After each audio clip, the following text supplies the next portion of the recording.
Joining us now is actor, writer, podcaster, and now one of the stars of Pretty Little Liars Original Sin on HBO Max. It's Jeanette Bonner. Good morning. Thanks for joining us today. Hi, good morning. Thanks for having me. Awesome. Yeah, I'm so glad you found a little bit of time to come join us. I know you've got a lot on your plate right now, not just acting, but writing, producing. You've got the popular podcast, #Single. How did that podcast come about? You could probably guess the story because it's called #Single. I honestly, it'll be a surprise to no one to learn that dating is really hard and dating on apps is really difficult, especially where I live in New York City. And I was writing about some really horrific dating stories that I'd experienced on Facebook. And I would always use the button #Single as like, this is to explain why I'm single. And a friend of mine was like, you know what, you have so many crazy stories, you need to start a podcast. And I know there's a lot of podcasts about dating and relationships, but for me, I really wanted to sort of destigmatize the state of being single. So to talk to other single women who were happy and like dating, but also like in a good place with their lives. Of course, of course. And I know you also created The Scoop, combining entertainers with ice cream, which actually sounds like an amazing idea. Oftentimes, we often forget how much detail and art goes into like everyday businesses, especially ice cream shops. What attracted you to the ice cream shops to do like a whole series about that? Oh my gosh, it's so nice of you to mention that. It's like one of my favorite projects that I ever made, and people love it so much, and there's a huge like sort of following and fan base around it. You know, I live in New York City and we have approximately 25,000 restaurants, and you can find everything here from Egyptian street food to like really good tacos and kimchi and like breweries. I mean, there's no food you can't find. And I was in Midtown. I was in Times Square, and it was a really hot day one summer. And a friend and I were looking to find ice cream, and we couldn't find any place to go. And I thought, well, this is nuts. Like, I live in New York City, and we can't think of an ice cream shop nearby. Like, we were going to go over to Walgreens and get a pint of Ben & Jerry's. And I thought that was really sad. Well, I started investigating where the ice cream shops are in New York City, and more importantly, where are the mom and pop, like small businesses, where are the local independent ice cream shops, the ones that are using, you know, farm to table ingredients. Oh, yeah. And I wanted to tell their story. Because I'm in the entertainment industry, I thought I just had this bizarre idea to like pair it as a talk show.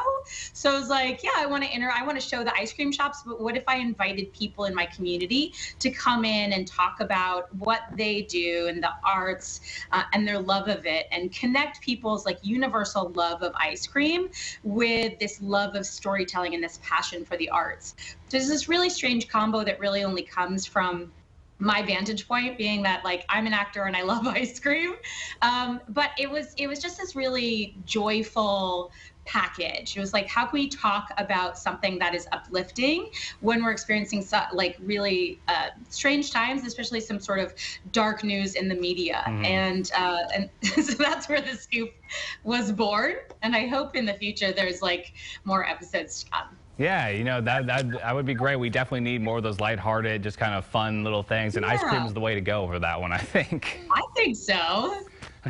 And you obviously being an entertainer, actor, writer, did you always want to do that growing up? Were your parents, you know, fully supportive of that?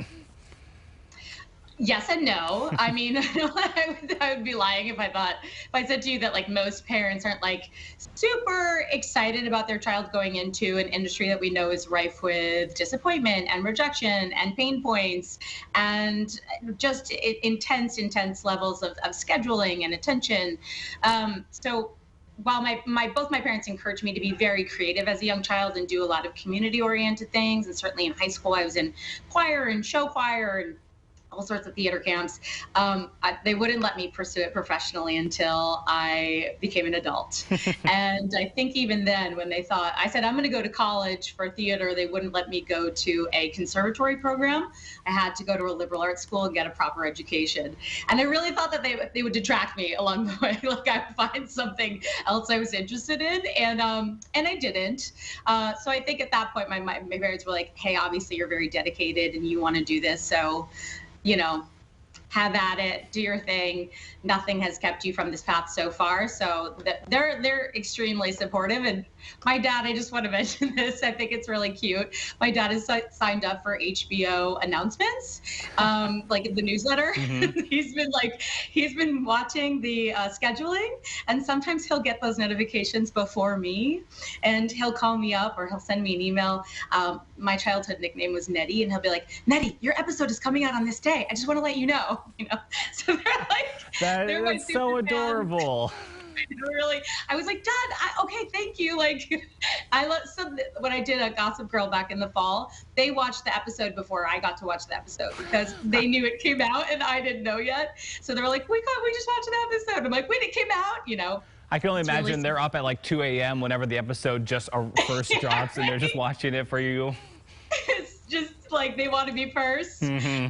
It's really sweet. They're extremely supportive. That's great. That's great they're so supportive. And it looks like, obviously your career is starting to bloom now, that clearly it paid off.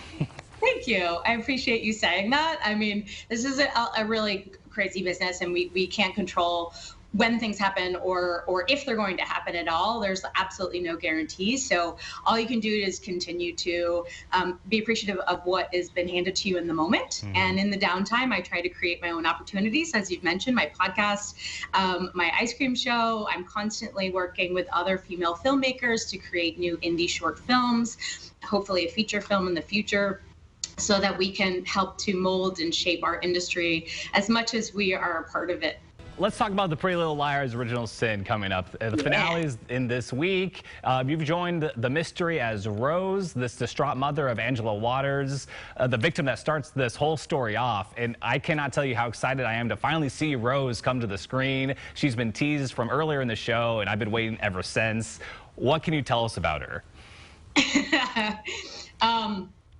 Well, what I can tell you about her is what has already been revealed, mm-hmm. and it's been this little kind of secret of revealing piece by piece who is Angela. I mean, starting with the question who is A, and then realizing that A might actually be Angela, and what's her storyline and how is she related to the events that are happening in the moment. And then we reveal, of course, that she has a mother who has in the aftermath of her own death, of Angela's death, has sort of gone off the deep end and come and attacked people in the school and later gone on to a sanitarium. And sort of we're unwinding and trying to put her story back together of that fateful night. The original sin that's referenced in the title is this event that happened. It's literally the opener in episode 1, where we just see a very distraught Angela running through the fields to the rave party, mascara streaming, and she's so distraught and no one will help her that she ends up taking her own life. So we're putting the puzzle pieces together of why she would get to that point emotionally. And unfortunately, Rose, her mother, has a lot to do with that. We have an altercation that happens right before she leaves the house. That's the final reveal, obviously, in episode 10, that shows why Angela ran out of the house in that way, leaving her to be attacked by those young men, and then, of course, committing suicide. So the story comes kind of full circle, ending with the mother-daughter relationship, which is really the through line of Pretty Little Liars, this distraught relationship between mothers and daughters. Yeah, that's been going on throughout the whole season with the rest of the cast, the mothers and the daughters. They've all been butting heads sometimes, and again, every episode has ended with some kind of cliffhanger that has had me what's the next one? Let's go. I have to know what happens next. Yeah, I was telling people, I think it's immensely watchable, especially I was describing it to someone as a light table wine for the summer. It's very drinkable, doesn't get you too drunk, but it's very vibable. It's very imbibable. It's very watchable. It's fun without getting to be too intense or too deep. I mean, it's horror and it's fun and it's campy. It hits hard, especially that first episode. It hits hard with a lot of some of the story developments and plot lines that end up happening. And I love it. I was enjoying the ride and just trying to guess what was going to happen next, too. It's pretty well. I mean, even this is such a great story. It's we were doing the table read for episode 10. I just remember this really delightful moment where some information was revealed and everyone, we're obviously on Zoom, but everyone went, it's sort of like if you can have these people that have been with this storyline for 10 episodes still be shocked and surprised, like I think that is the absolute value of the story creators and the storytellers and showrunners. Roberto and Lindsay, they created this really fun storyline that no one can see where the pieces are coming, and that's what keeps you coming back for more. That's great. I'm so excited. You got me hyped up even more for this finale now. Oh yeah. Yeah, if everyone's gasping on the set, then I'm pretty excited for this one. Yeah, I mean, there's a lot going on. Yeah, there's a lot going on in this show. That might be confusing, so you might want to rewind a couple episodes. Like every episode has so much packed into it at any given moment that it might be a little bit like whoa, whoa, whoa. But that's the fun of it. Like, yeah, you can dive in and start at any point, but if you really want to track that storyline from the very beginning, those pieces that are the mystery that are dropped episode by episode, as we talked about. It's a really fun, easy, watchable, bingeable show for the summertime. Definitely. I'm excited for the finale. And, any tease for what you're doing next? Oh gosh, so I've been working on some of my own things, and I have a short film that I'm developing with a female director, a friend of mine who's a writer, and a DP that I love working with, and it is a 1940s noir based on a short story by Edgar Allan Poe. It's The Mysterious Case of M. Valdemar, which deals with mesmerism around the turn of the century, except we're going to do a little bit of a gender swap. Shout out to Pretty Little Liars, because that's like one of their main themes is having Tabby like want to be a female director who changes gender roles in horror. But in showing, like, instead of having a male doctor and a male patient, what if we have a female doctor and a female patient, and how does that change the story? So I'm very excited to dive into production for that short film in the fall. All right, I'm excited to check that one out. 1940s noir, I'm there. Yeah, right.